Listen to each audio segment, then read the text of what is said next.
So the Mandalorian Grogu is done filming. It is in post-production, and now we have the numbers. We have the budget. We will talk about that.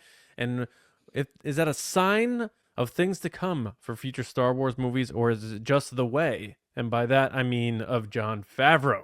Welcome, everybody, to the Resistance broadcast. I'm John, that's Lacey, and we are here, as always, with you once a week talking about Star Wars.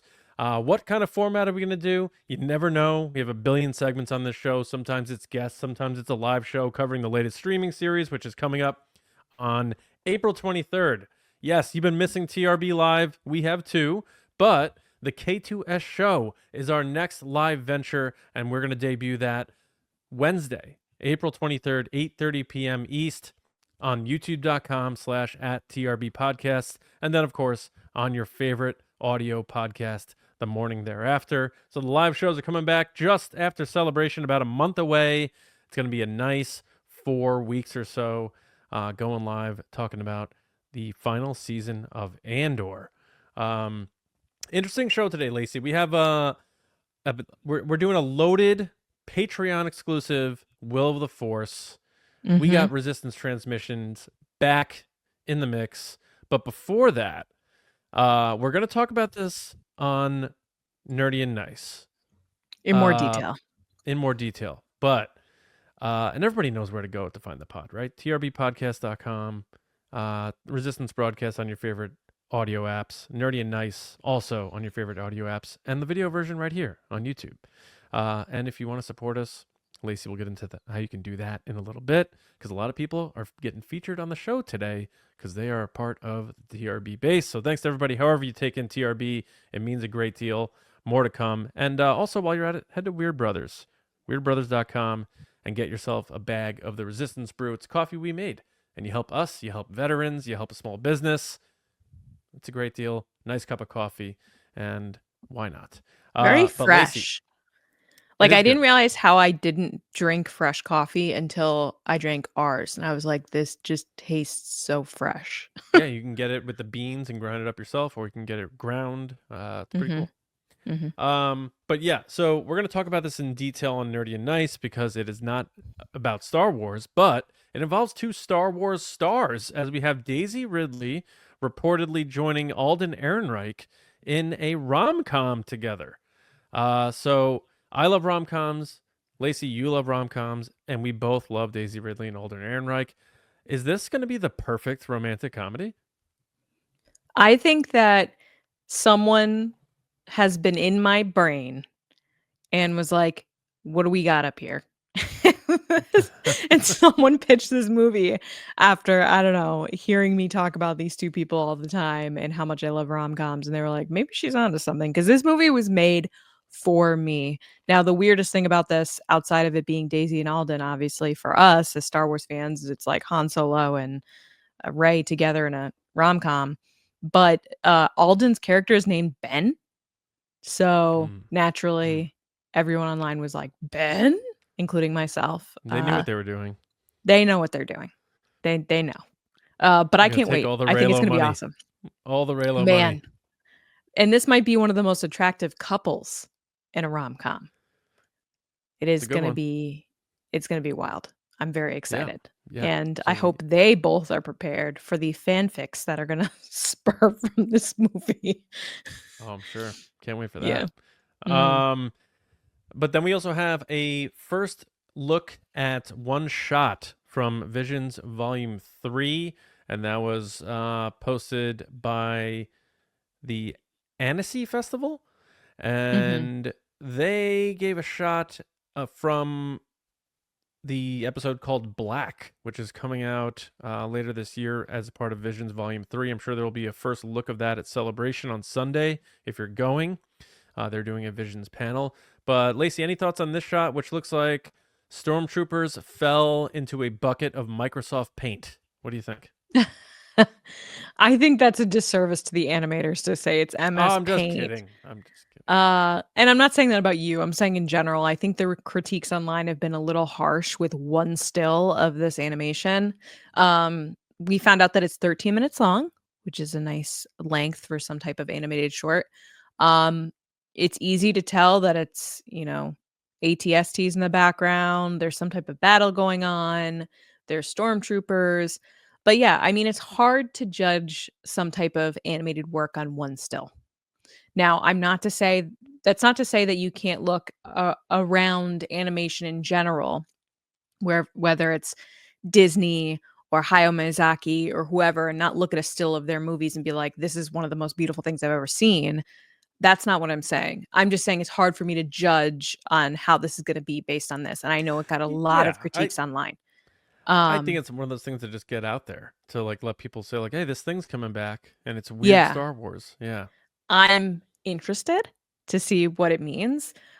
Is it my personal aesthetic that I like? No, I like super, super detailed stuff like matte painting type animation. Like that's the kind of stuff I like. Pastel colors. This looks very kind of crazy, harsh, all over the place. Um, but hey, again, we don't know what it is yet. yeah, But yeah, it's exciting that it's coming back. I'm really pumped. yes. Like, what was the So claymation looking one that we liked from the last oh, volume? the last episode. I think it was the last episode. Yeah. What Um, was it was some type of really adorable name. I'm forgetting what it was. It was the little girl with the blue hair. yeah, I'll get it right now. It Yeah. was Like that called. is the kind of animation that I love. The look of Was it that one. IU song? IU song, yes. Oh my Yeah, gosh. It was such like I don't know, I loved that. So when I see something like this, like, do I criticize it? No, not necessarily, but is it my cup of tea, so to speak? No. But it yeah. has stormtroopers. I'm interested. It's Star Wars and it's Visions. So I'm gonna watch it. I'm probably gonna enjoy it.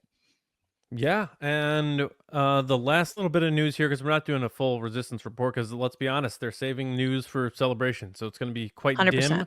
for the next Mhm. few weeks. But the California Film Commission has released what is apparently the budget for the Mandalorian and Grogu, and I'm sure Star Wars fans have been keeping their eye on this because movie budgets are going right through the roof, and some box office returns have not been as kind to those Majority. budgets. Yeah. Yeah, but the report now out of not even the report, the confirmation out of the California Film Commission has the Mandalorian and Grogu's budget sitting at a tight, svelte $166 million after getting a $21 million tax break from the state of California for producing the film there. So, with this, Lacey, a $166 million budget in 2025 US dollars, that, when you include inflation, makes The Mandalorian and Grogu the least expensive Star Wars movie produced since Return of the Jedi in 1982, 1983, because Mhm. even the prequels, they had like a $115 million budget. With inflation, even since 1999, those movies are at around anywhere 190 to 200.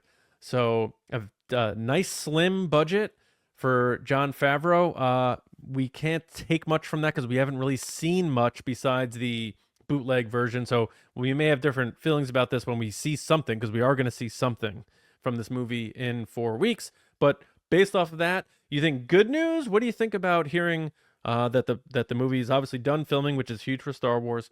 Budget 166 million. I believe Rise of Skywalker with all the reshoots and stuff was over 300. Yeah, I think on the list that was provided by Fantha Tracks, it was like 275 was Rise of Skywalker, and that also was Solo was at 275. I To me, the low number means that John Favreau knows what he's doing. That he means business, that he's staying on budget and or under budget.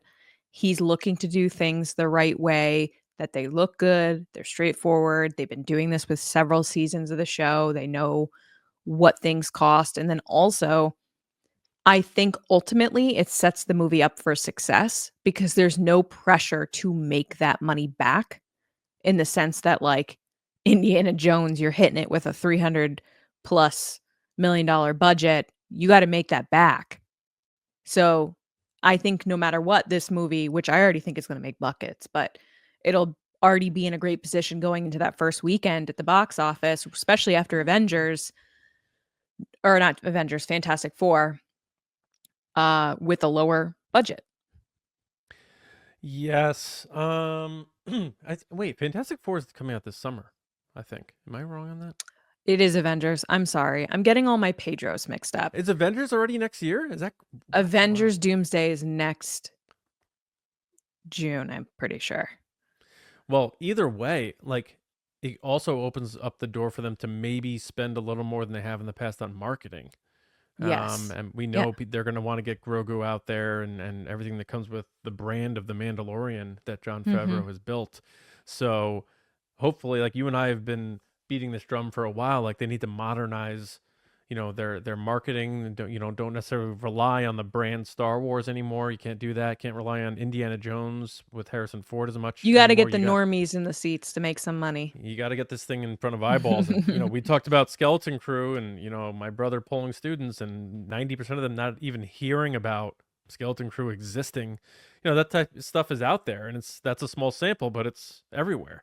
So they got to get Star Wars back into people's eyeballs, whether that's through internet, social media, TV, Saturday morning cartoons. Hey, kids, come see the new Star Wars movie, stuff like that. So hopefully that's the case. But I agree with you. Not much to add until we see, what some of this money went to. But I adore Jon Favreau. I think he's one of the greatest, and because it's him, like you said, I have full faith that he has absolute command of this budget and this production. Sort of the way that we've been talking about James Gunn a lot lately on Nerdy and Nice. So I Mhm. think this is a good sign for sure. I think this is setting this movie up for success, like you said, Lacey, and look forward to seeing some footage hopefully in a month. But that's a sort of a quick news rundown, a little 10-minute news rundown. But now it's time to get into a special edition, a long edition of Will of the Force. I fear nothing, for all is as the Force wills it. All right. So, as John alluded to at the top of the show, this segment is really special for us here on the show because it lets patrons in the community take part outside of just resistance transmissions or asking us questions. We specifically take them from our patrons. So if you're looking to support the show outside of just liking the episode, commenting, subscribing, sharing us on social media, leaving us a review on audio platforms like Spotify or Apple, which we truly appreciate, it lets us know how we're doing. You can also contribute to what we're doing in a different way by becoming part of the community at patreon.com/TRB podcasts. So starting at just $5 a month, you get a ton of extra content from us, weekly mini episodes, live streams, watch alongs, Discord server access, and much more. You get to be a part of what we're building here and hopefully continue to build in the future, coming into the new Andor season and beyond. So we asked you guys to submit some questions. So the way that this works, it's will they, won't they, will not type scenarios. We have to pick a side and kind of make our case for it. So first up is a Patreon submission, of course, from Commander Joey. What up, Joey? He asks, will Genevieve O'Reilly play Mon Mothma again after Andor season 2? John, will she? Yes, Won't she? yes, I think she will. They already had her in what, Ahsoka? Yes, she did. Yeah, She was there. yeah. Yes. So she's gonna pop up in Ahsoka season 2, maybe even Mandalorian and Grogu, like anything in this time frame. Uh, the Mandoverse time frame. They already like broke their rule.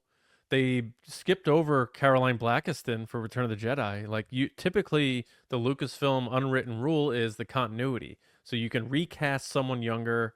Once they reach the original actor, that person continues on. They didn't recast, Princess Leia. I think for big, major characters, and that's zero slight on Mon Mothma, wonderful character. She's not a Han, Luke, and Leia type. I think they're going to stick to that until they prove us otherwise. Look what they did with Luke, with the Mark Hamill stand-in, and then the CG face, all that stuff. Tarkin. There's so many examples. But with this one, I think a character like this that's more of a supporting role. Caroline Blackiston had 2 minutes of screen time in Return of the Jedi. She wasn't like this mainstay where you're like, oh, that's my Mon Mothma. Like Genevieve O'Reilly to a lot of people now, she's had way more screen time. She's more recognizable at that role, and the way the character is uh, simply styled, I guess. She has the brown hair, the simple clothing, the pretty motionless face by that point in time, post Empire. It's easy to just let her blend in with the original actresses, I guess is what I'm saying. So I think there's no question about it. She will be back. Fans love her. She's a wonderful actor. So if it makes sense for Mon Mothma to be popping up in Ahsoka and maybe Mando and this other stuff, I think she will. That's a lot of great reasons. I agree with you. I think she will in this. I think even less than that, she's available. Like, there's no reason why they wouldn't have her in it. Like, I don't see her doing a lot of other stuff. Am I wrong in saying that? Um, I see her doing this. This is like the role of her lifetime. She will say yes no matter what they ask her to do because she loves playing it. So I'm going to say yes, we absolutely will. They're in this period right now where she's very active. So it just makes sense for her to show up. All right. Moving on to the next one, we have Commander Divided Sky. What up? How's it going? She asks, will we get any acolyte love at Star Wars Celebration? I'll kick this off. We will, and we already are. So Manny is attending. He's one of the guests that people can get photographs and autographs with. I'm sure he'll show up throughout the weekend on some type of panel. They already have Acolyte represented on the badges in the exclusive art, which by the way is beautiful this year. The like Japanese inspired art that they had done for the badges. OSHA is on one of them. And it's honestly one of the cooler ones. They also have the Stranger Chimere with Manny art in the official Star Wars Celebration art show. For those of you that don't know, the Celebration art show is something where, as an artist, you have to apply with your piece to Lucasfilm, and then they have to approve it before you even get in. It's a very kind of exclusive, only so many slots to exhibit on the floor. They sell your prints in advance, also on the show floor. I have a bunch of them over the years, but there was a Chimere Stranger one this year. So yeah, we're definitely getting love for the Acolyte. I don't think that they're shying away from it per se. Is it the favorite thing that people are going to be talking about at Star Wars Celebration? Probably not, because you have The Mandalorian and of course Andor, which is premiering several days later. But yeah, you'll definitely see a presence there. And I think you'll see a big, probably Chimere cosplay representation there. I think people really like cosplaying them too, because it's basically a cool black robe with your arms showing. So if you're jacked, like you look good. John, what do you think? It reminds me, I gotta put together my Chimere cosplay for Celebration. Um, You're an idiot. Go ahead.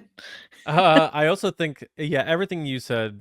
So I'm not gonna repeat, but I also think there's gonna be a lot of OSHA and May cosplays, and maybe even duos, like people going as pairs as OSHA and Yeah, May. yeah. And maybe even some Master Souls and maybe some bold Vernestras, because that involves a lot of paint and makeup and that type of stuff. Bald But cap. yeah, Yeah.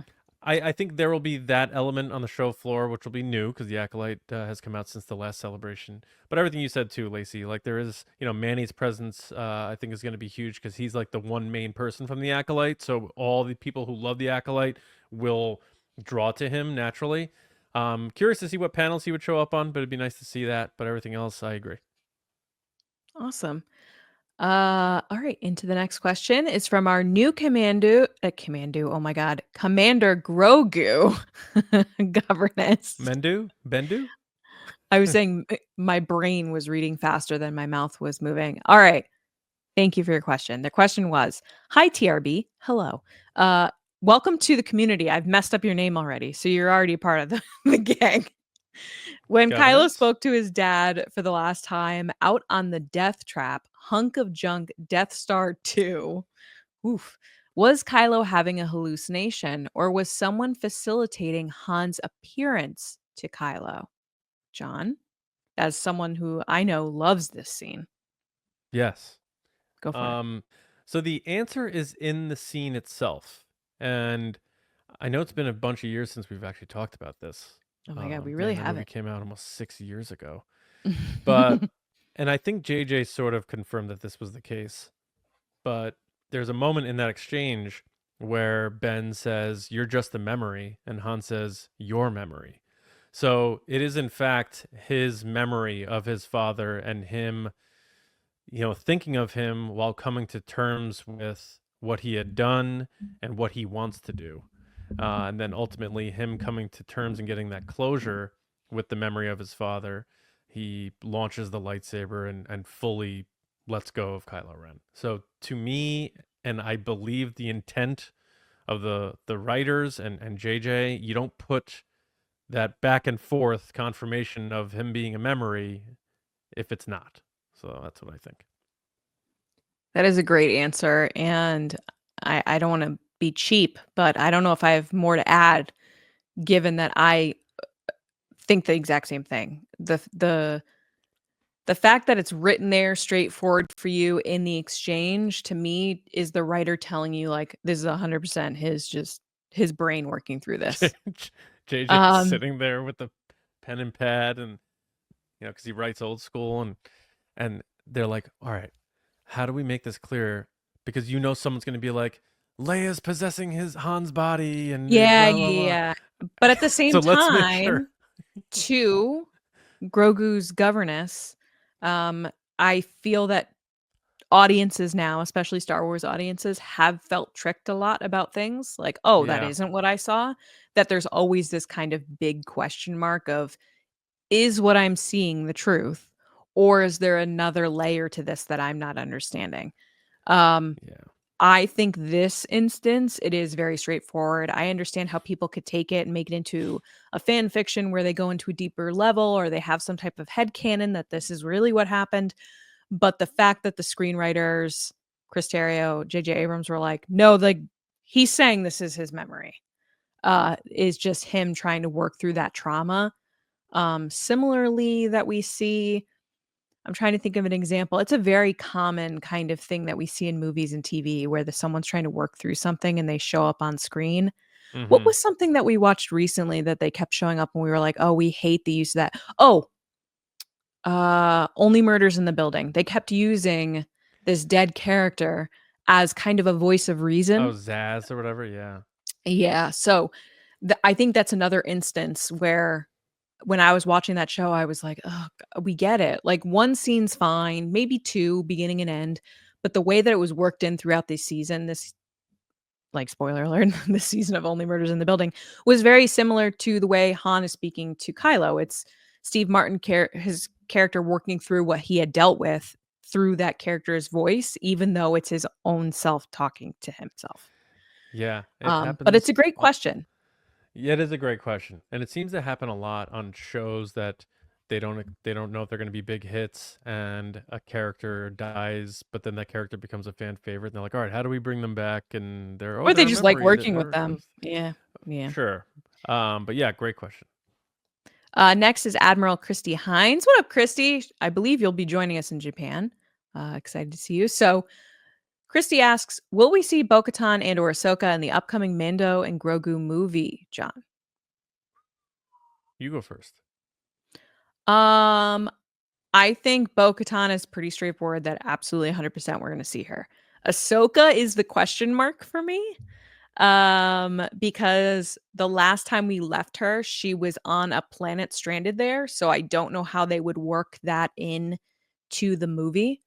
If they do, I won't be surprised. I just don't know how they're going to get her there because Jon Favreau and Dave Filoni have said that these series that we've seen so far with The Mandalorian and Grogu, or not The Mandalorian, Boba Fett, Ahsoka, whatever, this movie, then we go back to Ahsoka. Like they're in order, they've said. Like nothing is running necessarily parallel or jumping ahead or anything. They're very much like one after. That's why they called Book of Boba Fett like Mando season 2.0 or whatever it was, 2.5. 2.5.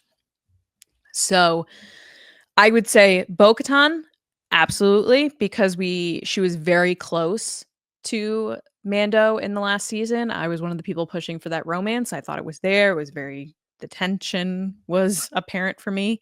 She's also like Grogu's adoptive mom a little bit. Like she's very close with Grogu. She's been flying with Grogu. She's seen him progress through the the guild stuff and interacting with other Mandalorians, and he was there for a lot of the battles, obviously, and he saved her at the end of the episode with Moff Gideon. So she's showing up. Ahsoka, I'm going to say no. I think they're going to save Ahsoka for the Ahsoka series and for the eventual crossover movie that's coming from Dave Filoni. John, go ahead. I'm looking for opportunities to disagree, but I think you're right. Because I don't want this to be just we agree with each other on everything. We are, but we're also talking through things from our own perspective, to be fair. Yeah. Yeah. So Ahsoka, no, I do not think so. They would really have to do, like you said, Lacey, a 2.5 Boba Fett thing, which they did for Mando, and then people are like, It "Oh would my feel God, so that-" cheap if you just see Yeah. like the way Grogu showed up that we were like, what was the payoff? He just left. Yeah, you gotta pick up with Ahsoka where they left off. Mhm. So I think she Great will not point. be a part of this. Also, you know, I'm just making this up, but I just have this feeling that after the reaction to season 3 of The Mandalorian, now I know Jon Favreau had already written season 4, which I would assume in some meat of it got converted into this movie. But it really, I feel like the problem with season 3, and I've said this before, is that it got away from the lone wolf and cub. It got away from Mando and Grogu, specifically their bond. And that's what was the heart of the show. That's what made people fall in love with these characters, Which their is why people connection liked the beginning and their episodes where bond. they were Right. together. Yeah. And Right. then the ending where they ended together in that little hut, people were like, the ending's great. I was one of them. But that Right. middle chunk is where people were like, what? Yeah, and it makes me think, you got a 2-hour movie probably. You don't want to do this, follow that bird thing where you just get every character possible back in here, because I think Favreau's realizing I need to put the focus back on these two. So you don't need Ahsoka, then you don't bring in Ahsoka. Bo-Katan is different. I do feel like she might appear. I don't necessarily need Bo-Katan to appear for Mando to keep doing things with Grogu. Like, it doesn't need to be this prerequisite. I don't mind her popping in and out sometimes, sort of like when she first showed up. She left, then she came back. That's all right. But I think Katie Sackhoff gave it away. And I think she did it in a way where she thought she wasn't. But she was being interviewed somewhere. It might have even been her own podcast. I'm not sure. But these interviews just keep coming out and whatever. So I apologize. But I heard it where she said, I have not been in my armor I think in she was just at a 2020. Comic-Con. Oh, maybe that's what it was. Yeah, she was just at a Comic-Con. Was it the one? Maybe it was the Indiana Comic Con. Was it with Clayton Sandell? Maybe he interviewed Yes. her. It might have Yes. been during that. Yes. Where she said, "I haven't been in my armor in 2025." It's like, well, yeah, the movie's finished filming last year. So just because you weren't in your armor, she's trying to be clever, but like, yes, she should have been. I haven't been in it since the end of the season. That would have been the yeah. clever lie. Oh, I'd Yeah. have to like lie. Just lie. They all lie. Just lie. Just say I haven't. They all seen lie. that stuff. Hayden lied. What's it? Lars Mikkelsen lied. Hayden, Yeah, everyone I remember lies. Just lie. He literally Lie came right out. through your Hayden teeth, was Katie. like, I was so uncomfortable for months lying about this. Like, it just, Yeah. it is what it is. Yeah. And by the way, shout out to Clayton, because he did moderate the celebrity panels there at Indiana Comic Con, and I know he did Katie Sackhoff, and then he also did Henry Thomas, famous for playing Elliot in E.T. And so shout out to Clayton, like no one Killing it. better. I hope he actually gets an opportunity to do some of these bigger Star Wars ones, because we've seen when they get the wrong host in those panels what that can do Throws to it a so panel. off. So They either get someone that is not good at all, or they try to get someone that's like a personality, and then they feel like they're just overtaking the panel. Like, we're not there to see you, but we're a just there to personality see you. who only knows Star Wars via the cue cards in front of them, Oh, yeah. Right. So yeah, Clayton, great job as always, man. And hopefully you get some more, buddy. But yeah. Great. So moving on, we have Danny at Simplify Danny. What up, Danny? She asks, with Alden Ehrenreich filming with Daisy Ridley in part of the world at the same time as Celebration. So for those of you that don't know, they're filming starting in April for this rom-com in Singapore. will A, we see them at Celebration, and B, will we get a Solo 2 Orlando update at the main stage event? John, you get to start this one. I don't think Daisy Ridley's going to Celebration this year. Mm. I don't see what panel she would show up at. If she's filming in Singapore at this time, it would make sense that she can't make it there. So I'm beginning to think she's not going to be at Celebration, and I definitely don't think Alden Ehrenreich's going to be at Celebration. Hopefully They'll be he is watching on one their day. phones. Yeah, yeah. For Hopefully he does come back one day because man, the ovation that kid's going to get when he returns after all the, all the stuff with Solo happened. He was so great. So no, I don't think we're getting a Solo 2 announcement, and we're probably not going to get a Lando update either. And I'm just crossing these big things off here because there's no showcase. There's no Lucasfilm showcase this year. So where would they put something big out like an update on Lando or a Solo 2 announcement if it's not at one of the lottery big panels? They wouldn't. So you have Mando and Grogu. They're not going to do it there. Favreau has nothing to do with that. You have Ahsoka. They're not going to do it there. No ties there. They're not going to do it at Andor, of course, and Visions. So they've done I'm stuff at the closing ceremonies before, at the end of the weekend. However, that being said, in past years, all they've really focused on for the big announcements in that are where the next celebration will be and when. Yeah, so I'm no across the board on this one, Danny. I'm sorry, and you know me. I'm wearing a Make Solo 2 Happen shirt right now. Nothing I would want more than to see everything that you're saying right now. So the pessimist in me saying the logical pessimist in me is saying no, but boy, that just sounds like everything I would want to see at a celebration. So Yeah, Danny, I love this question because this is the first thing I thought when I saw the news that they would be filming in Singapore. I was like, "Oh my god, is it happening?" Um, but I agree with John because there's nothing on the schedule that would allow for this unless they're gonna try to sneak Daisy in or Alden in for autographs. Because sometimes they have guests show up last minute that are like, "Hey, they're now doing autographs." I think they did it with Ewan like 2 years ago or something like that. Last minute, he had all these autographs show up, which could be a possibility to make it work if they're looking to get a little extra cash for the weekend. Like, it might be possible because I can't see them shooting on a weekend, but that's just me. That being said, I wish she was, as in Daisy, was doing a TFA panel with Oscar. I don't see that happening. There's nothing in the schedule that would even allow for that. And then Alden, I don't see him coming near this only because they don't even know what they're doing with Donald Glover. So they're not going to bring back Alden to draw attention to these things. That's kind of the frustrating thing for me as a fan is these are the things that I want updates about more than anything else. And we're not going to get updates on them because right now they don't, I mean, they obviously do, but they don't have any updates to give. They don't know what's going on with those. They're still kind of pending in development, figuring it out. So, given the track record of Lucasfilm in the past 5 years, since 2020, really, of their announcements and their ability to get those to turn into something and give some type of update, and the fact that Kathleen Kennedy just gave that interview 2 weeks ago about what's going on with certain projects, and she didn't really mention Daisy, and I know she didn't mention did she mention Donald? I don't think she did. no. It just seems to me that they're just avoiding it 100%. Like, if you were to have Kathleen walk out onto a press line and they asked her about either of these things, I think she would just have her publicist step in and move her to the next question. Like, that's where I think they're at with these 2 I don't projects think right Kathleen now. Kennedy's going to be at Celebration.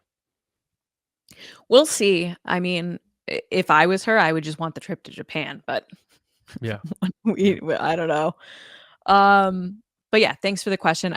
I would love for Daisy to show up. I will be glued to my computer in the next few weeks to see if she does pop up because I will be one of the first people to get her photo and autograph 100%. I would love to take one of my Ray figures to get her to sign. But sadly, I don't think that's going to happen. All right, next up is Commander Mike Levins. What up, Mike? He said, "Will either of you be reading or listening to the Bad Batch novel? Whew, still hard to say. Bad Batch novel Sanctuary when it comes out in August?" I'm going to be honest, no. Um, I haven't really gotten into the Bad Batch. I appreciate the talent and the story behind it. I understand the characters and where it's gone. I watched a couple episodes of it. It just isn't my thing. I haven't connected to it. That's the funny thing about being a Star Wars fan is that there are certain aspects of the franchise that you either like it or you don't, or you just don't really connect with it, and that's okay. But I hope everybody that likes Bad Batch really enjoys this because I know people are really wanting more. And this is a great way to get that. So, John, what are your thoughts? Yeah, I'm cloned out. You know, So much I clones, watched yeah. I watched The Bad Batch. I thought it was good. I haven't really felt a pull to rewatch The Bad Batch. And I know this novel takes place during season 2, after the Pabu disaster. So I just, I was never that big of a clone fan. I liked Bad Batch, and I watched Bad Batch because it was a unique spin on that with the whole A-team element, and they're all different, and unique, and all that stuff. I like that, but I don't know that I need to find out more of the nooks and crannies within that second season. So probably not. I'll look for any of the cool things that come out of it, but this one's not for me either, Mike. But maybe you'll be the person who gives me a rundown of what happened actually. So maybe I'll Please hit you up, do. man. Please Thanks, do. Mike. Next is Admiral Brennan Marr. What up, Brennan? Welcome back to Hey, the Brennan. community, by the way. Brennan asks, because Star Wars Celebration is in Japan this year, do you think it is possible that the next long form animated series could be in an anime style? John, you're going to kick this one off. I don't think so. I think for two reasons. One, I think Star Wars Visions is a very cool niche thing, and it has its completely unique visual identity. If they start doing other things, then that loses its magical little pocket. Also, I think they like some semblance of visual continuity with their animation, and that's why we're seeing a lot of the animated shows, big canon animated shows, starting to blend in with how they look with one another. Whereas, like, I think when Clone Wars started off early on, obviously the animation was harder to do back in 2007 versus now, but that got better. Rebels got better each season. Bad Batch looked even better, and I think that's the type of thing they're looking for the canon type of storytelling. It would be cool if they just said, "Hey, no, we're doing it. It's full canon, but we're doing it in anime style." I think that'd be cool. Why not do it? Take that risk. Go for it.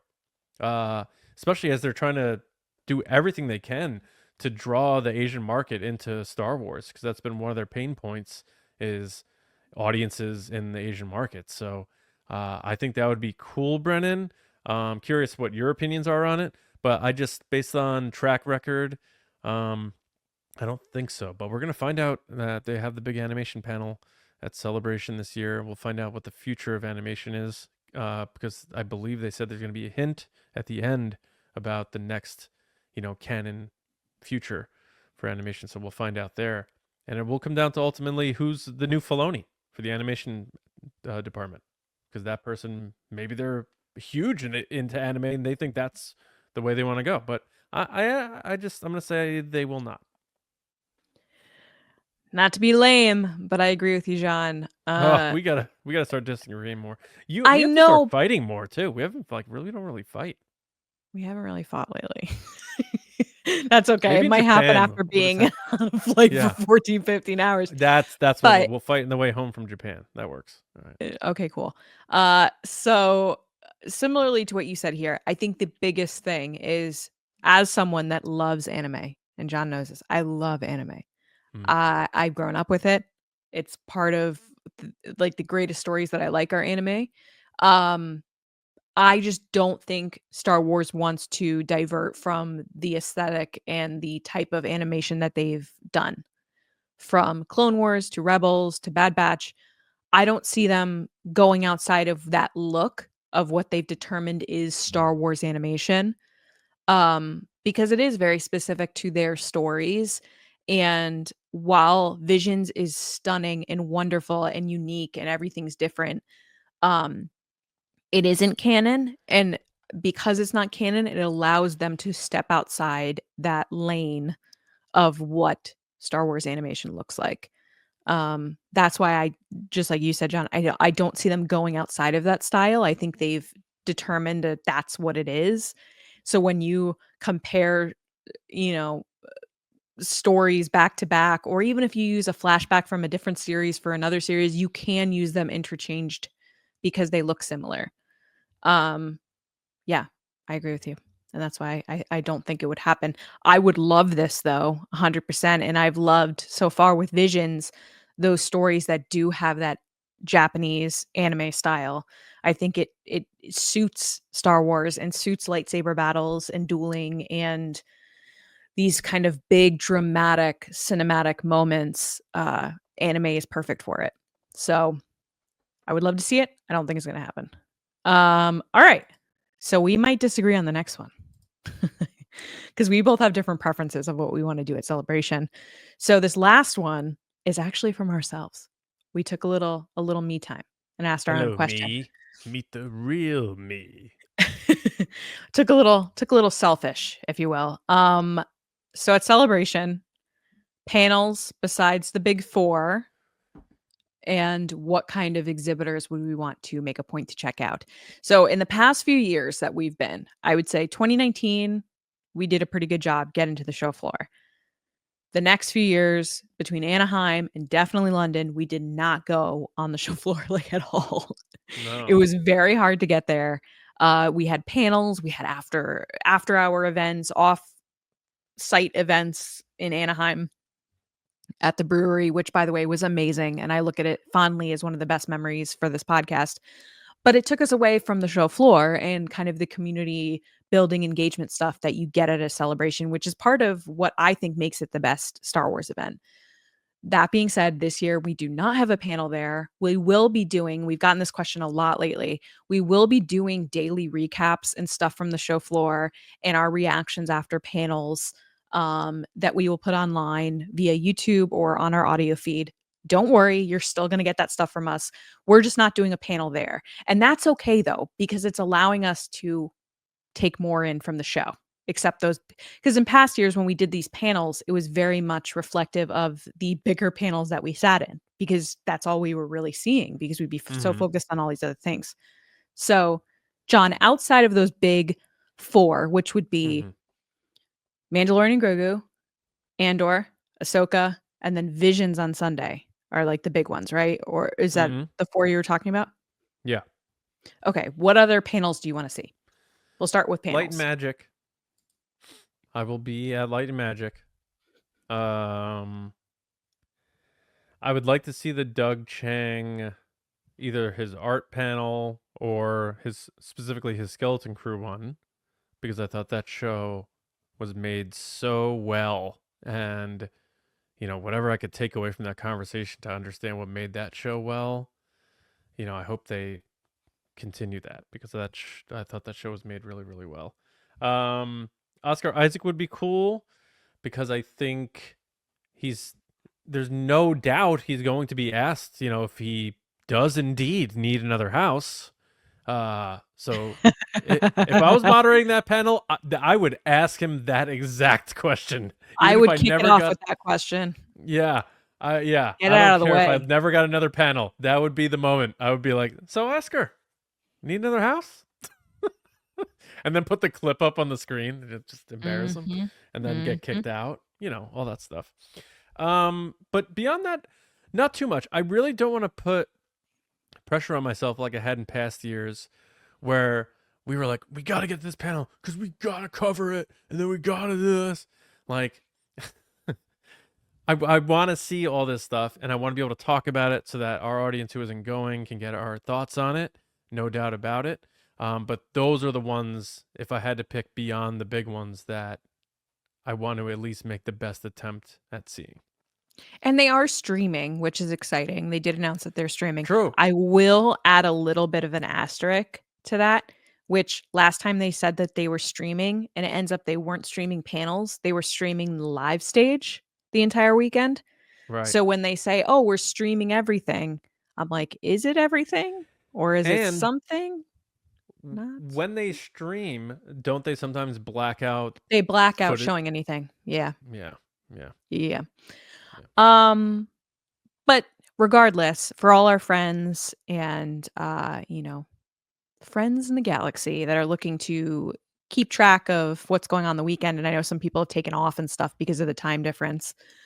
Um, I'm excited for you because I think this is a great way to get engaged even if you're not there, which is cool. Yeah. I remember Um, watching. You were at 2017, right? You were working there still? no. I went as a fan and then ended up helping out anyway.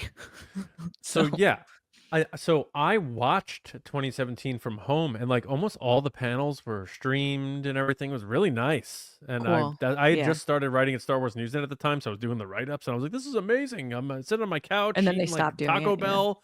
Yeah, yeah. Mm, And then they stopped doing it. So I do hope if they are streaming the panels, everyone gets to have that kind of experience because it was pretty cool. yeah. It is interesting that these panels are starting at 9:30 AM when the show usually opens at 10, but I guess they're kicking off some stuff earlier to kind of make it all fit. Um, Obviously the big panels are huge for us. I would love See, I'm already getting a conflicting thing on the schedule for me. I really want to go to the Doug Chang Skeleton Crew thing for obvious reasons. We love Skeleton Crew. At the same time, on the collector stage is a Japanese vintage toy oddities panel, and I feel like that would be so cool to see like the difference in toys and the weird stuff. Like I'm a huge weird thing collector. I love finding the weird things that they don't make anymore. The strange figures and dolls that like were once like, "Oh, I'm not going to get that," is like the stuff you want now. Right. That looked really good.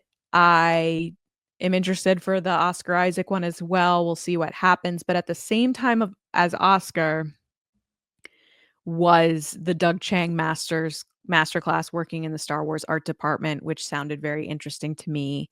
Yes. Um, as well. There's a lot of the lightsaber training from the Saber Guild, which I always find fun to watch because that's where they get the little kids to jump in. Um, there's a lot of cool toy ones, like Toy Stories. I know we were potentially maybe doing panels with them, but we're not. But I'm excited that they got something at the show, so that's going to be something that's cool to check out. What else? I mean, I'm kind of happy that it seems like to me the panel schedule is a little light compared to previous years, and I'm okay with that because like you said, it really kind of lets you pick and choose what you really want to see. And then also, um, I don't know, it just makes it easier to plan around. One of the things that I've always said going back to when I started this podcast, or started being on this podcast, I didn't start it, started being on this podcast was when people would ask me about celebration, like what they should choose, like how should they manage their day? I'm so anxious. It's a lot to look at, which it is. It's overwhelming. Is deciding on one thing that day that you really have to do, and then everything else is bonus, or like two things you have to do, and everything else is bonus. So I'm gonna probably say that, and this is how I've always been with any Comic Cons, even when I worked them. Uh, I would prefer roaming around the show floor and artist alley and interacting with fans over being sitting in a panel. I'm in Mm-hmm. the panel because it's the big thing. You find out news, you get first looks at stuff, especially those early ones. But more than that, I would rather walk around. So I'm with you. getting into exhibitors, John, because I just rambled for a little bit. What exhibitors do you want to see? Rancho Obi-Wan, we had them on the show, but I would love to just stop by there and say hi and see what maybe they brought with them Steve is so nice. that is not, yeah, they are the best. That's not in danger of deteriorating or getting lost or anything. Mhm. Don't bring the really good stuff. No, but yeah, I want to check them out this year again. And then, some of the rare, Japanese based stuff that you and I have talked about, like some of the figures, like if I can get a really cool like solo figure or something like that, because solo stuff is like it's like a little treasure now, because like I don't think a lot of people necessarily bought up that stuff, and now people talk about solo stuff, and you see solo stuff online, and it's like people want the solo stuff now. So that those little trinkets and treasures, like that type of stuff, I want to check out any poster exhibits for any unique type of postering for some of my favorite movies, like Empire. Like I have um, the 40th anniversary poster from that what's his name made, but that they put out a few years ago. Mhm. Stuff like that. Like I'm not the biggest exhibitor like in terms of like knowledge, but like I did the art show in was it London or Anaheim, and I got this one. What does it say on the logo in the bottom left? It has the logo of the show on it. Yep. No, the other side. I can't. Yep. What is that? Yellow? Is that 2020 what? That is 2022? Anaheim. Anaheim. Yeah. Yeah, by Joe Corney. Yeah, yeah. Yeah. So I gotta get a It's print of really this cool. actually. Yeah. Yeah. But stuff like that, like if it catches me and I'm interested. But I'm with Lacey too. Like I just kind of want to walk around and dunk my head in somewhere and look at some vintage figures and just get lost in the floor, like to the point where I want to be so deep into the floor where I don't see where the main concourse is. Like I just want to get lost for a little while, which we didn't really get to do the past couple of years. So Yeah, one of my favorite things at London was the droid kind of fan group, the yep. droid builders. They had their little setup on the show floor with all the different like droids that you could just kind of look, and they had them running and stuff, and you get to check that out. They had a really the mural wall from Ahsoka was really cool. Like those Oh photo ops yeah. are really Yeah. fun. For exhibitors, I was telling you before we started recording, there was like a new dope is one of like a new hope, LOL. Mm-hmm. Is kind of like vintage figures and stuff, which I look forward to checking out. My big kind of get outside of the Star Wars Celebration store, which is always my number one thing to check out first because they just have really cool t-shirts and stuff that you usually can't find anywhere because they just come up with better designs than some of the other licensees who usually get fed art rather than creating their own. Um, is the Star Wars music booth. So they announced this past week that they're putting out vinyl records of A New Hope and Empire Strikes Back Mm-hmm. with all the tracks on unique colored vinyls with original art with Japanese characters on it. And it's just like I've gotten to a point in collecting, which is funny because my collecting has evolved so much, I feel, in the past 3 years alone, to stuff that like, what would I really value and what would I use again and again? And I know that I would use a record again and again. I play them all the time. My kids love listening to them. It just makes sense for me. And I love that it would be like a nice piece of my trip to Japan and celebration that I could look back on years later and play and be like, I got this in Japan. This is so cool. Mm-hmm. But there are really cool vendors, like you said, Rancho Obi-Wan. Can't wait to see Steve and say hi. There's the Grogu Cutest in the Galaxy pop-up, which is kind of very specific to Japan. It's like a bunch of different um products and stuff that feature Grogu in these like cutesy ways that's like so specific to Japan. I look forward to stopping by there to see if I can grab something for Daisy because she's a big Grogu fan. And then just like roaming around. I see Gap is coming. I was like, Gap? So I'm like questioning like what kind of baby stuff does Gap have for my son? And then of course Hasbro has their big panel on Friday, hoping to try to make it to it and then also see what they announce at the show. Toy Fair, they had a couple things that they announced, but I'm wondering what they're saving for Celebration, including maybe what their next HasLab is or lightsaber or anything like that. But yeah, there's a lot of cool things that could come up over time. I know I will be scanning this list and going to their social media accounts and see what they're talking about. Another thing that it kind of intrigues me is this Usagi Publishing. It's like their logo is like this like lying rabbit. And I'm like, okay, what kind of books are they doing? Are they doing kids books? Are they doing like detailed books? Like what kind of books are we talking about? Because we went a little bit on the tangent earlier with Hasbro and SH Figure Arts, but licensees in different countries have the abilities to do different things. So I'm interested to look at other companies outside the US to see how they're handling their use of the license of Star Wars Mhm. and what kind of products they're making. And then away from exhibitors, I am super pumped to meet other fans. And specifically, the Japanese fans so far that I've seen online have the most extraordinary swag. So, for anybody that hasn't attended Celebration before, there is this really cool kind of unspoken rule that you make like pins and stickers and keychains and bracelets and all this other stuff to give away to other fans at the show. And it's been going on forever. And it's gotten kind of cooler and cooler every year that people get more and more creative. And I have been, I don't want to say stalking because that makes it sound creepy, but I kind of have been watching all these Japanese fans online posting about their swag. They've been tagging them. So then the algorithm is just feeding me all these people that are posting about their stuff. And I've been communicating with them like, oh, I hope we get to meet up and trade and stuff like that because their things are just so cool, like original drawings and stuff that's specific to their culture compared to ours. And there's this account that is running like a swag list of registering what swag you have so that you can create this checklist of like who has what.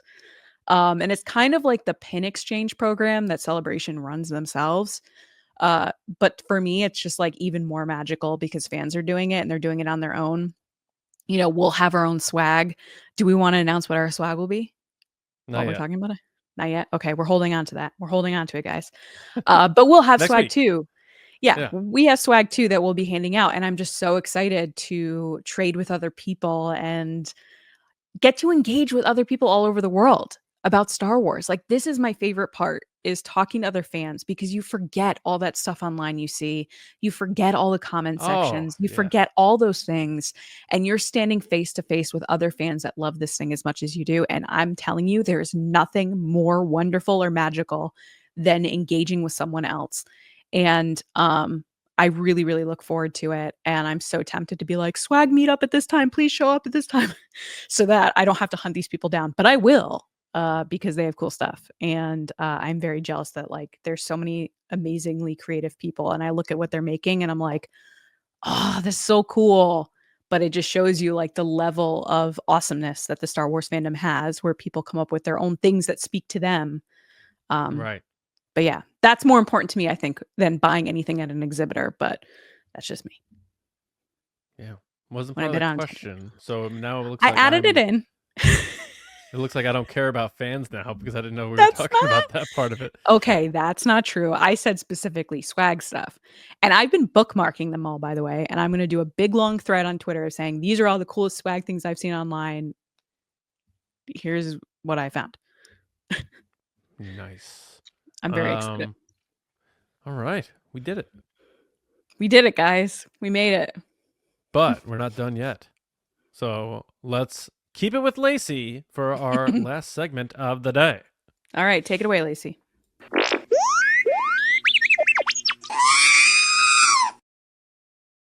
Thanks, Lacey. Appreciate it.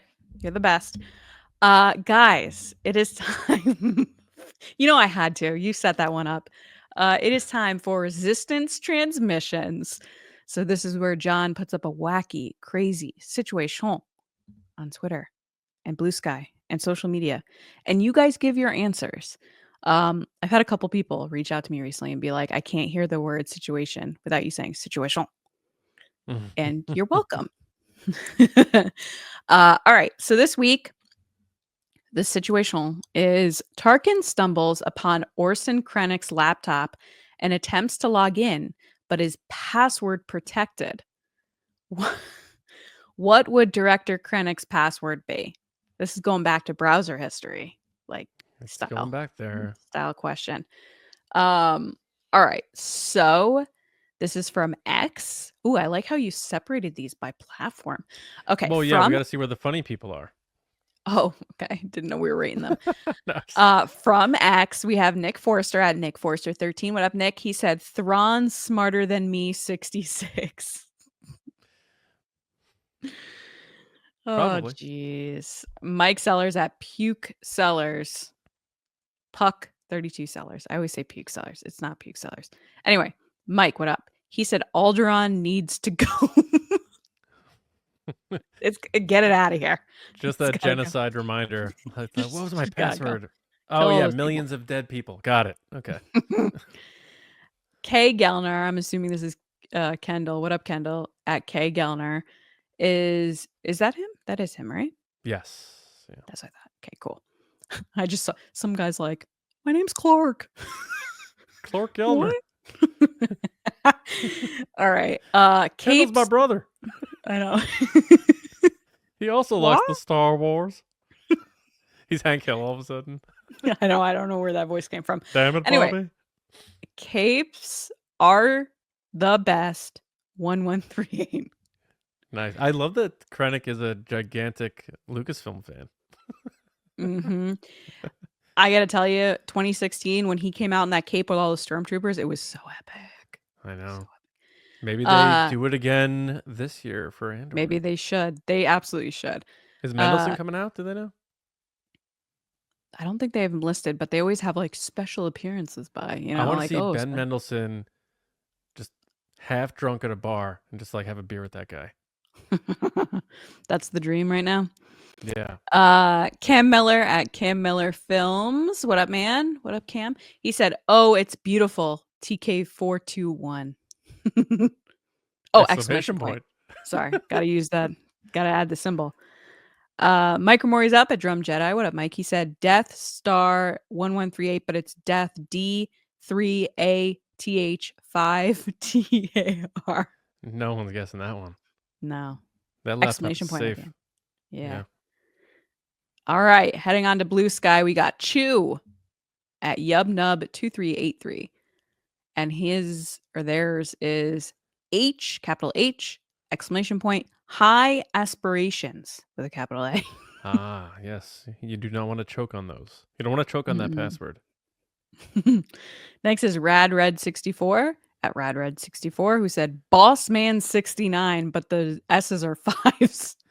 So 3 different people sent this, and I'm like, are we getting bot accounted or something? And it turns out this is his username for his character in Ready Player One. Oh, that is a good pull. I don't even remember that, but that makes sense. I still haven't seen it, so yeah. Oh, it's good. Now I don't have to see it because now I know he is Bossman69. That's the I don't know if that gives plot twist at away. the end, right? Is it? I don't remember. I got to I reread just that made book. up. I have no idea. Vivian Rudledge at Hanging Lamps. What up, Vivian? Great name. Says something up my sheave. That was really good. I like that one.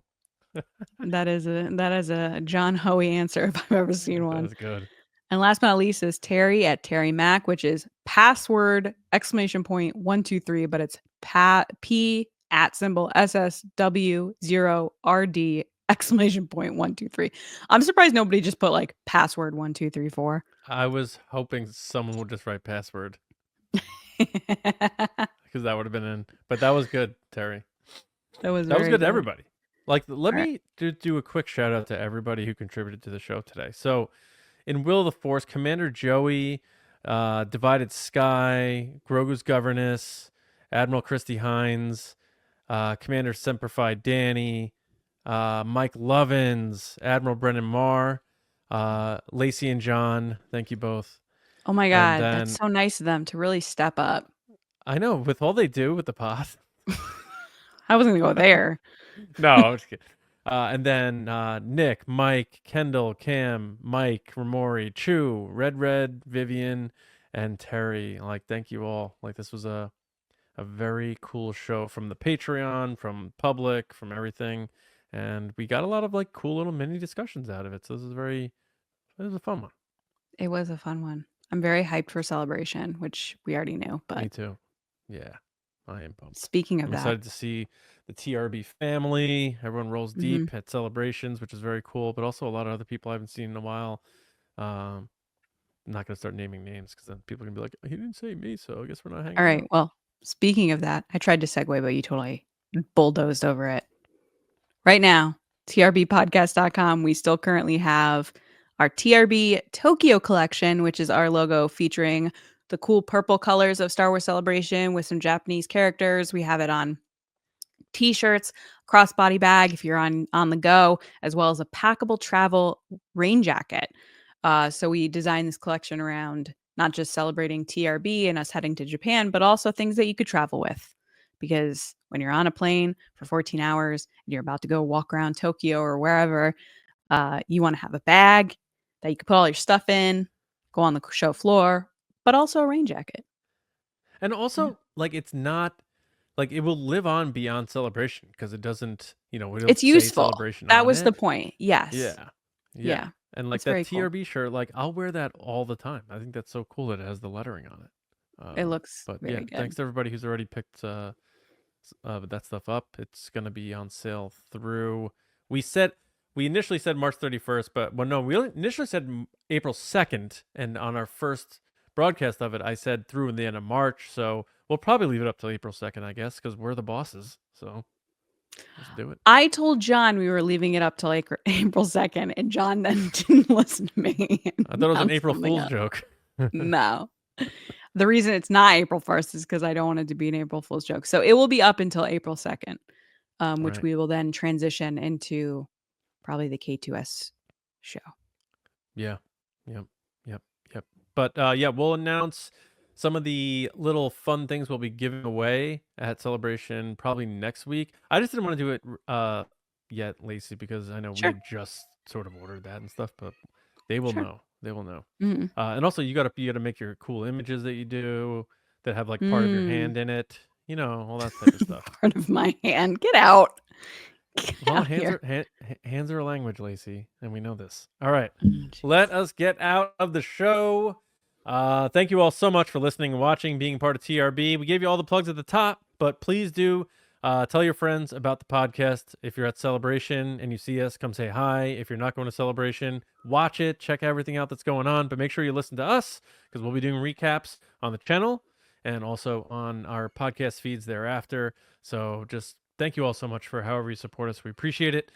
Special shout out to the Movie Star Generals and Silver Screen Spice Runners on our Patreon.